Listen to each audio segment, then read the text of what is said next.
అమ్మమ్మ తాతయ్య ఇప్పుడు మీరు రైల్వే స్టేషన్కి వచ్చారు, పోస్ట్ ఆఫీస్కి వచ్చారు, ఇవన్నీ చూసారు కదా, చూసి వెళ్ళారు కదా, వెళ్తారు కదా. వెళ్ళిన తర్వాత అమ్మమ్మ తాతయ్యకి మీరు ఇప్పుడు ఏంటి ఫోన్ చేసేసి అమ్మమ్మ ఈరోజు పోస్ట్ ఆఫీస్కి వెళ్ళాము అని చెప్తారు.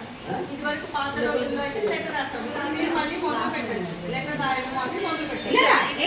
ఇంట్లో వైట్ పేపర్ ఉందనుకోండి, వైట్ పేపర్ నుంచి రాయాలి. అమ్మమ్మ తాతయ్యకి లెటర్ రాయాలి. లెటర్ రాసి ఇంట్లో పెట్టి పంపించచ్చు. తాతయ్య అడ్రస్ ఇదంతా రాసి మీ అడ్రస్ రాసి పంపించచ్చు. ఇది ఎన్వలప్ కవర్ అంటారు.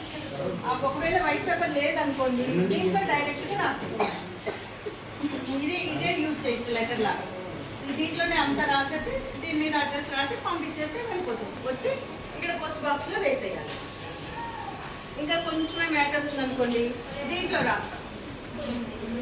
అది అమ్మమ్మ తాతయ్యలు చూసుకొని హ్యాపీ ఫీల్ అవుతారు. ఓ మా మనవరాలు రైటింగ్ చాలా బాగుంది, చాలా బాగా రాశారు అని వాళ్ళు కూడా రిప్లై రాస్తారు. మీ రైటింగ్ బాగుంది, ఇట్లాగే రాస్తూ ఉండు అని మీకు రిప్లై ఇస్తారనమాట. సో మీకు అమ్మమ్మతో మీకు అటాచ్మెంట్ పెరుగుతుంది. దీనివల్ల రాయండి, ఇంటికి వెళ్ళిన తర్వాత రాయడానికి ట్రై చేయండి.